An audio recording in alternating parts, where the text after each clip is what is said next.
A paz do Senhor Jesus a você que está entrando neste canal de devocional.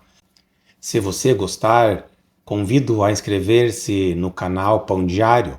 Convido também a curtir e a compartilhar os conteúdos com seus amigos, conhecidos e grupos de WhatsApp e Facebook para que mais pessoas sejam alcançadas com a mensagem do Evangelho.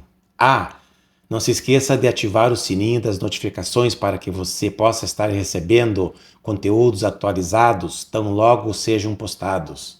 Deus abençoe grandemente cada um de vocês. Fique com este vídeo agora. Amém? Sermão do Monte, capítulo 26, parte 4. Olho por olho, dente por dente. Todas essas relações são inteiramente distintas de minha relação geral com a minha pátria, a qual pertenço. Repito, entretanto, que o ensino do nosso Senhor nesta passagem diz respeito ao comportamento do crente somente no tocante às suas relações pessoais. Na verdade, nesta afirmação de Jesus, as relações entre o crente e o Estado nem ao menos são consideradas ou mencionadas. Nada mais podemos encontrar aqui, salvo a relação do crente como indivíduo, as coisas que forem feitas contra a sua pessoa. No que toca à relação do crente com o Estado e no tocante às relações em gerais, existem instruções as mais amplas nas Escrituras. Se você estiver ansioso sobre suas relações para com o Estado ou suas atitudes como cidadão, então não se demore em considerações sobre o Sermão do Monte. Antes, busque outros capítulos da Bíblia que aludem especificamente a esse tema, como Romanos, capítulo 13 e 1 Pedro, capítulo 2. Portanto, se eu, como jovem, estiver considerando os meus deveres para com o Estado na questão do serviço às Forças Armadas, não é nesta passagem que poderei encontrar instruções a esse respeito. Terei de procurar algures essas instruções, pois aqui só existem instruções referentes às minhas relações pessoais. No entanto, com quanta frequência, ao serem estudados os deveres de uma pessoa para com o Estado, cita-se esta passagem bíblica, mas assevero que esse trecho não tem absolutamente nada a ver com essa questão. O terceiro princípio controla a interpretação desse assunto.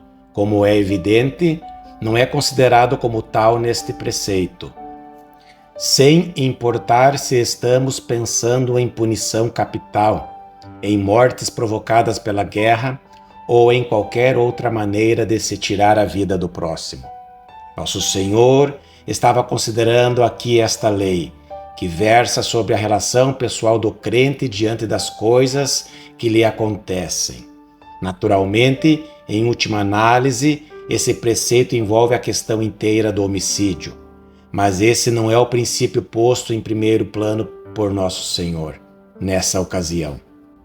Portanto, interpretar este parágrafo em termos de pacifismo é reduzir esse grande e admirável ensino cristão a uma mera questão legalista. E aqueles que fundamentam o seu pacifismo neste parágrafo, não me importando aqui determinar se o pacifismo é certo ou errado, tornam-se culpados dessa forma de heresia. Esses tais retornaram ao legalismo dos escribas e fariseus. E isso é uma interpretação inteiramente falsa. Por conseguinte, o que nos está sendo ensinado aqui, certamente só existe um princípio básico neste preceito, a saber, a atitude de uma pessoa para consigo mesma. Poderíamos discutir sobre o crente em termos do Estado, da guerra e de outras coisas dessa natureza. Porém, isso é algo que fica em um nível muito inferior àquilo que o Senhor Jesus Cristo pede que enfrentemos aqui. O Senhor pede de cada um de nós que encare a si mesmo, e é muito mais fácil discutir acerca do pacifismo do que enfrentar francamente o Espírito do Senhor Jesus. Neste ponto, no que consiste esse ensino? Sugiro que a chave para a compreensão do mesmo se acha no versículo 42, onde se lê: Dá a quem te pede e não voltes as costas ao que deseja que lhe emprestes. Isso se reveste de suprema importância. Quando você lê esse parágrafo, tem a impressão de que o versículo 42 não deveria estar aí, de jeito nenhum. Ouvistes que foi dito, olho por olho, dente por dente. Eu, porém, vos digo, não resistais ao perverso. Esse é o tema, a resistência ao perverso, o que poderia dar a impressão que cabem aqui questões como a guerra, o tirar a vida do próximo e a punição capital.